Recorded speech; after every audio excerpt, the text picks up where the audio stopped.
I deliver mail to cryptids. We did some change of address jobs. Final. By 02321. We arrived to a normal-looking apartment again. I wasn't expecting much from the trip. Just another creature to fill out a form and we could be on our way. The person who answered the door could pass off as human. He was a little shorter than myself, with red hair and impossible shade to be natural. His eyes burned red and sharp teeth lined his mouth. He also had a terrible scar slashed across his face. "Stay who you are, so I can decide if you are worthy of my time," he snapped at us, his arms crossed. "We're here to do a change of address form for your mail. You are currently living in this residence, correct, Mr. Ed?" Max asked in his friendliest tone. The man looked younger than me, and yet he was acting as if he was above us in every way. The Mr. in front of his name appeared to win him over. "Ah, yes, I was waiting for you. This is the perfect apartment I've won over with my charm. Come inside and I shall show you how special it is. My human is out for another short while, so enjoy my voice until he arrives." I looked over at Max, unsure if I could deal with this. I was already getting a headache from this creature's haughty attitude. Max just smiled and followed Red inside, ready to do our job. I suffered through the creature, showing us mundane things, declaring them special. Max reacted as if they were. They gawked over how great a blender was, and I stayed silent. Maybe having a machine to blend drinks for you was a special thing in their world. It was when Max asked about Red's human, was when the gloating really went into overdrive. "Oh, you shall see when he arrives how perfect of a human I chose. Of course, he would be perfect. I was the one who picked him after all. He can use all these machines in this house. How impressive. Without any effort, he can make vegetables that were previously bitter taste wonderful. He's also able to make chunks of beef so it is still raw and perfect, and yet cooked at the same time. How impressive is that?" Red was very much enjoying saying how great his human's cooking talents were. I nodded, hoping I was faking my agreement well enough. Red didn't notice how bad of an actor I was. He accepted our approval. Max didn't have to pretend. He was just happy another person was excited for something. I wondered if I stumbled into another creature of the night dating a human. Red soon made that fact very clear. So very clear, it mortified me. He started to explain how perfect his human was with certain acts that should remain private. My face flushed at the comments, and I didn't want innocent Max hearing any of this. He simply nodded along, looking happy again that someone was excited to share something that they cared about with us. "You must really love him," Max said when Red paused to take a breath. "Correct," Red stated proudly. He stood with his hands on his hips as his oversized sweater started to slip off one shoulder. It was only after he spoke the gravity of what he just said sank in. His face started to match his hair color, and Max reached over to help him adjust his shirt as the man's expression slowly started to turn to horror. "Wait, no, I mean, I'm a proud member of the Mole family. I cannot actually be in love with a human. He may be perfect because I was the one who picked him out. However, he is still a human. It is my job to keep the pride of my family alive." As Red spoke, he slowly started to lose his confidence for the first time. He looked up slightly, asking me and Max to agree with him. That he truly didn't care about the human he just so highly spoke of. I tried making my brain to work because I didn't like that crushed expression on his face. "I think, maybe, your family would be proud of you for finding the best human out there. Like finding something impossibly rare. Like treasure," Red said, perking up. "Yes, your human can be a treasure." Max smiled over how corny I was being, but I just gave him a playful nudge. It didn't take much to cheer Red back up. Soon, Max got him on task of filling out his change of address form, and we left the areas. He was unsure of blank until his partner came home. I doubted I could look the man in the eyes after hearing what Red said about him. I was getting a little tired as well as Max.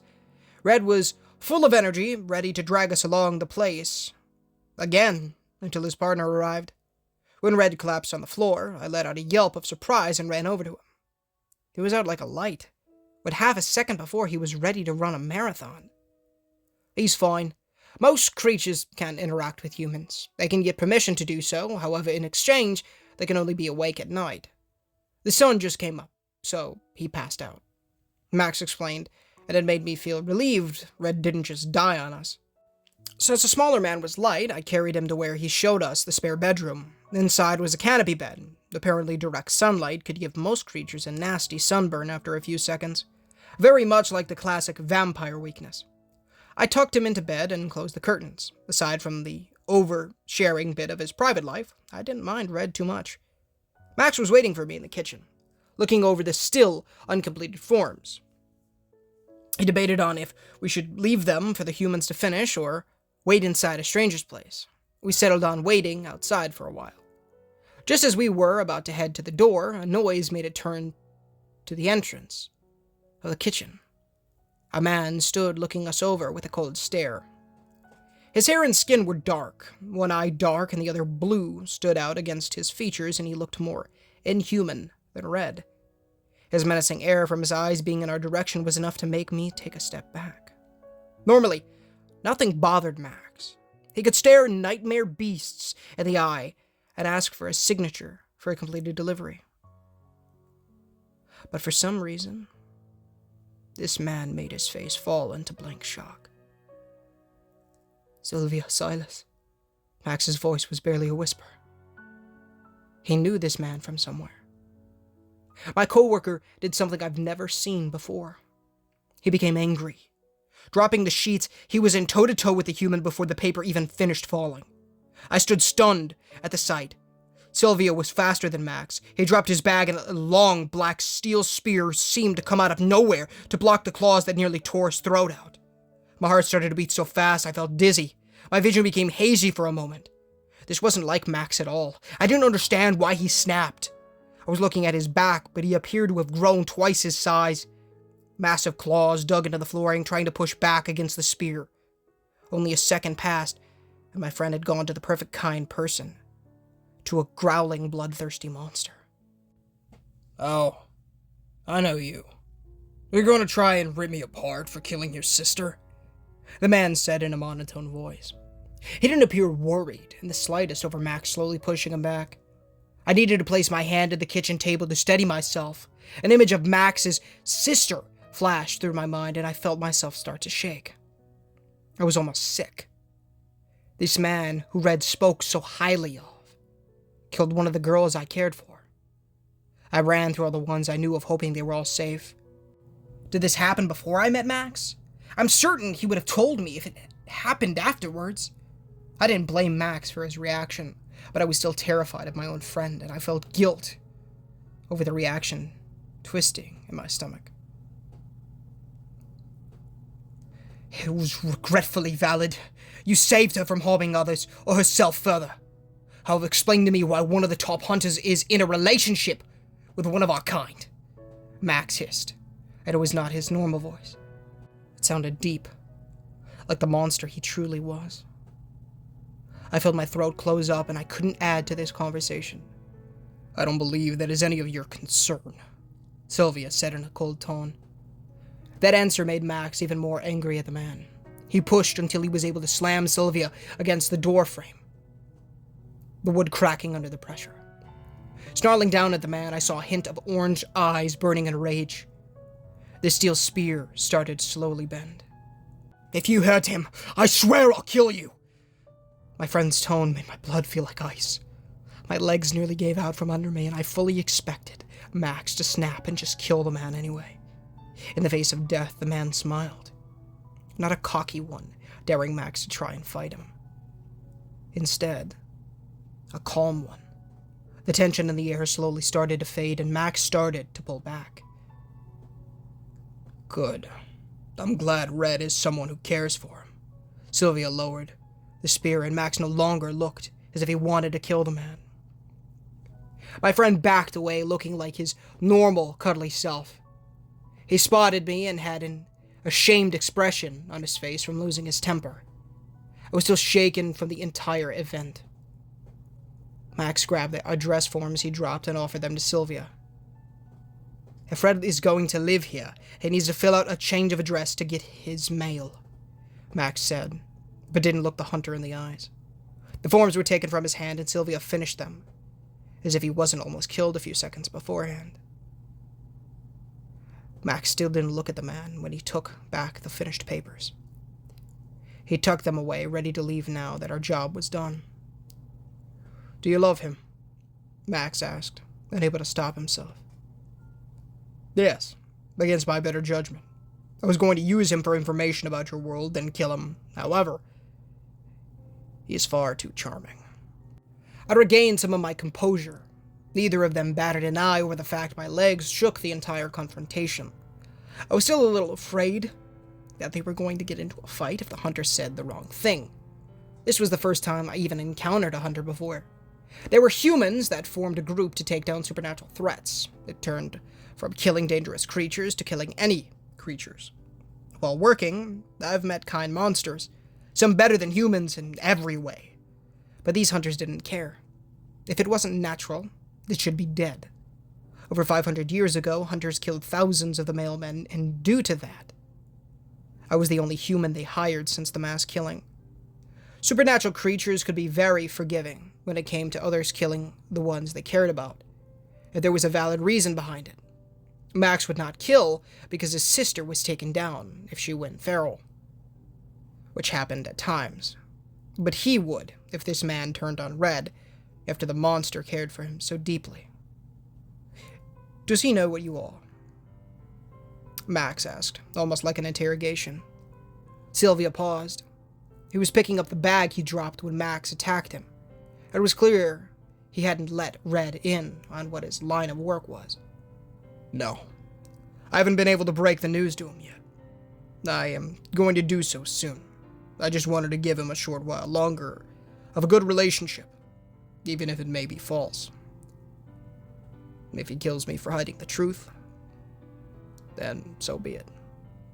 I was chewing on my lip, feeling stressed out over what we walked into. I placed my hand on Max's back as a sign we should be leaving. He gave me a small nod and gave Sylvia one last look. It wasn't the one of hate as before, but he still disliked the man. "You better take care of him until then." It was one last threat, then Max found our own way out. I was silent the entire way until he found a good spot to make a door to get back to work to report the task finished. The door was ready, but Max didn't open it. Still hunched over with his back turned to me, I sensed his discomfort. "Did I scare you?" he asked plainly. I paused, thinking about my answer. "Yes," I said honestly. He looked up at me, giving a small sheepish smile. I had been scared, more frightened than I'd ever been in my entire life. But Max was still Max. At least I now knew he was a big scary monster in case anything ever tried making trouble for us. He offered his hand for me to take, which was pretty rare of him. I think he was aware of how badly I wanted to touch the pads on his hands, but didn't know that would be disrespectful to treat him like a dog. I think I earned a few minutes of holding his hand. We only had a few more chains of address forms to finish up, and thankfully none were as eventful as the one at the hunter's place. A week after that incident, I had a doctor appointment for my arm. Because it was a false one, made and attached by supernatural means, I needed to have it looked over once every 3 months, more often if it started to hurt, which it did. Max went with me because we were on the job at the same time delivering something to the clinic, so I could have the doctor look over my arm after. Dr. Philo was the rare creature that could treat both humans and monsters. He looked completely human. His style was from the 1800s, though, making him look a bit out of date. Even his office looked to be from a past era. It was cluttered with glass bottles and vials. Piles of papers covered his desk, and the room was mostly filled with cluttered shelves. Max sat beside me as Dr. Philo looked over my arm. It turned into a general checkup, all of which Max waited patiently. He behaved and only touched a few things on the cluttered desk. He was being so good because of what happened anytime we dropped by the doctor's office. After the checkup was done, and I received a clean bill of health, Dr. Philo gave us some tea and treats while he went over the results on my arm. The tea oddly tasted of flowers, but it wasn't too overpowering. Our treats today were a piece of cheesecake I was handed a plate with a slice of blueberry, and Max was given a plate with such a massive slice, I wondered how big the cake was. It looked to be peanut butter. I heard his tail wag as he wasted no time diving into the dessert. I paused with the fork halfway in the air because I realized that Dr. Philo may have some insight to a question that was bothering me. So, we did some change of address forms and came across 3 couples. They were all men dating creatures. I just find it a bit strange that they were all men. Is there a reason why it might be more likely? I asked. Dr. Philo paused, thinking about my question. He adjusted his golden-rimmed glasses with a nod. I believe there can be a few factors that go into there being an increased chance of same-sex couples within the supernatural world. To start with, there are different religions, and same-sex couples do not carry the same amount of shame as it does in your world. It allows creatures to experiment more freely to see what exactly they're into, as it were, the doctor explained. It seems as if these humans were into them, if you know what I mean. Heyo! Max raised his hand, and on reflex, Dr. Philo gave him a high five. They both looked puzzled over the exchange. Max almost never made dirty jokes. We blamed the entire thing on him having too much sugar, and the doctor being unable to leave a high five hanging. Anyway, Dr. Philo went on. The fact that more males end up together is due to females being pressured into creating as many children as possible. Most creatures who reproduce needing 2 genders have a very low birth rate. Males are able to sleep with whoever they like, but females are encouraged to only have a relationship with the same gender if they have produced a child. There is also a low rate of females compared to males, so they are in demand. They can afford to be picky with their partners. Males, not so much. There is a very good chance of a male supernatural creature falling for anyone who gives him a small amount of positive attention. In fact, people are betting on when Max starts trying to date you. Max choked at the comment. Toby is like, undateable, he said, shocked at the idea. I reached over to take his plate, slowly out of his hands. Max let out a helpless whimper, but didn't resist. He just watched as the piece covered in whipped cream he saved for last slowly drifted away. I gave him a chance to explain himself before taking the cheesecake away forever. No, what I mean is dating Toby would be like dating my sister. It's gross, Max corrected. I gave him back his plate after adding the extra whipped cream from my cheesecake onto his. It was nice to know I didn't have to worry about Max falling for me.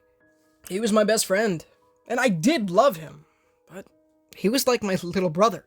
After he finished shoving the last of his food into his face to prevent it being stolen again, he turned to me. Speaking of which, stop trying to date my sisters. I'm not trying to date your sisters, I told him, wondering how he even got that idea. Giving them presents is like courting them, he explained. I did often give them packs of gum when I saw them for work. I would have never assumed such a small gesture would mean something. It must have made me look bad. I wasn't trying to date all his half-sisters at once, but giving them gifts may have made it appear that way. Can I just still give them gum and not have it taken the wrong way? I asked, and Max nodding after thinking for a while.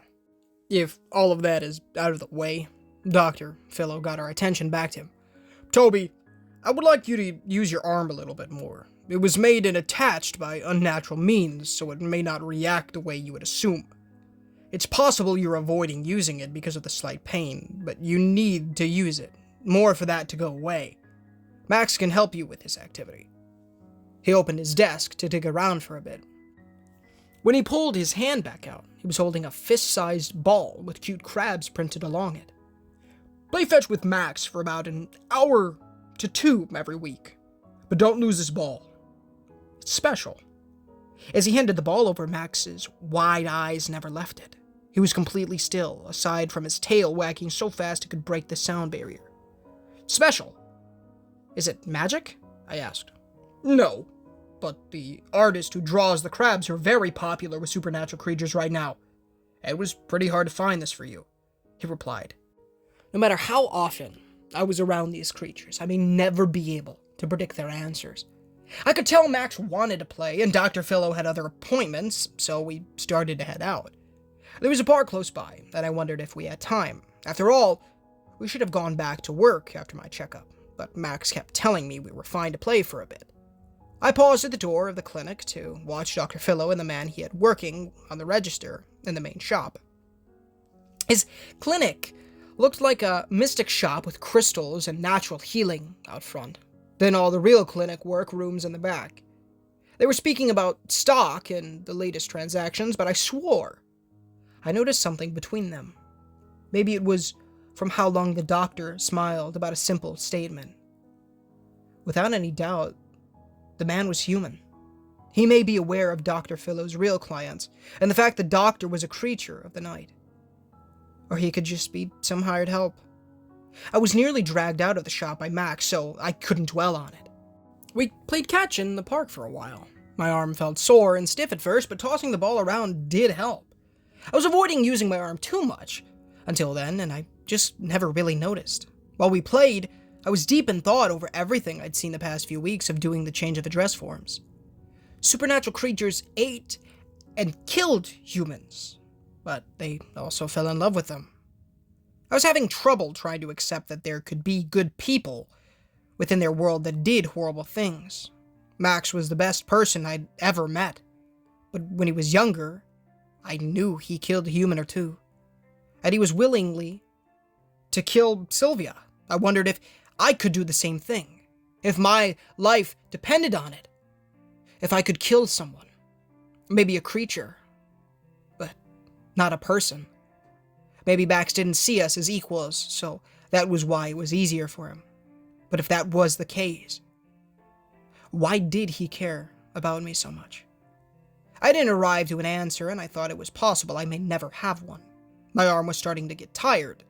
I was about to ask Max to take us back to the office when I heard a voice from behind us.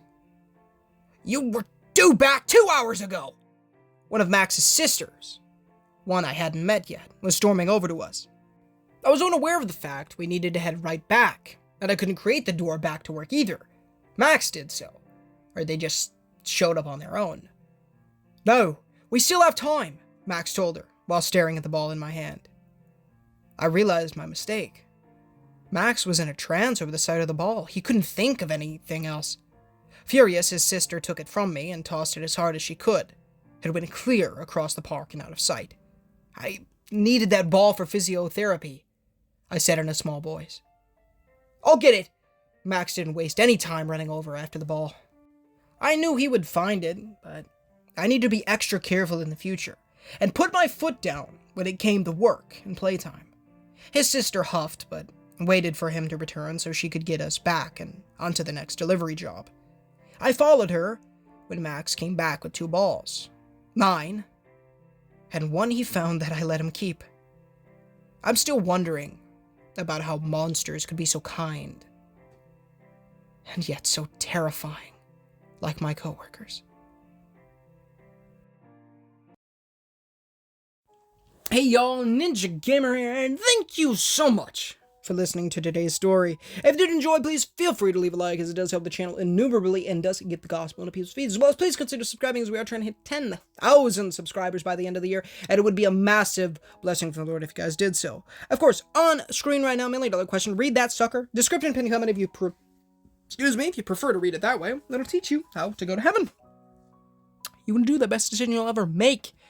Teach you about repenting of your sins and trusting in the good Lord Jesus Christ with every ounce of strength, as well as reading the Holy Bible daily. And then building their relationship with the Lord by reading the Holy Bible daily, praying daily, and evangelizing to people. It's great stuff. Of course, this message, the $1 million question, is not associated with the author or the story in any way. It's completely for you guys. Of course, I know there was some LGBT stuff in this video, and obviously you guys know I am, I don't support that. I'm Christian. Obviously, you can tell by the $1 million question, but I don't know. I'm going to put a clip in the end. And I want you guys, because it is random Discord, phone's going to buzz probably in a minute. Sorry about that. Never mind. Don't think it did. Anyways, it kind of establishes why I still want to continue this story, even with that kind of stuff in it. And it's like video games with that kind of stuff in it. Is that stuff, personally for me, I would prefer it not to be in there, but the central of the story is still there, and it's still fantastic. I love this story through and through. It's an amazing story, and so I don't want to, just run shaft you guys, because I know you guys love this story so much. The views have been crazy, and I know you guys enjoy it so much. So thank you guys so much for all the support. Thank you, Lord, as well for that. But it's also, you know, I want to give the story justice too in some ways, and you know, I'm kind of being conflicted about it. And you know, truly, I guess time will tell. But I kind of just want to talk about that a little bit. So bear with me here. Also, stay tuned, baby. I'm excited. 500 sub special coming soon. It's going to be crazy. I don't want to give too much away, but it's going to be interesting. And it's going to combine a lot of factors. Now, it's going to be interesting. It's going to combine two to three factors. And it's going to be great. Probably three. It's just difficult to kind of gauge it. But I know this is the only way that I can really do it with giving it justice that it deserves. So, yeah. Also, go give 02321 some love in the description. The original story link and his Reddit page are down there, so go give him some love, as well as Mew's wonderful YouTube channel. Go give him some love. His channel link and all of his music are down there that are in these amazing videos. Well, these videos. I hope you think they're amazing. If you're interested, my brothers have a plush channel. If you guys are interested in that, please go over and give them some love as well. I make quite a few cameos, so if you want to see me in something other than video games and horror stories, I highly recommend it. And I'm not just saying that their channel is fantastic, and they're uploading daily in 2024, so heaps and heaps and heaps of content for you to enjoy, new and old. So I recommend that. And any sound effects. There haven't been sound effects for this story since the first two entries, but, you know. Yeah.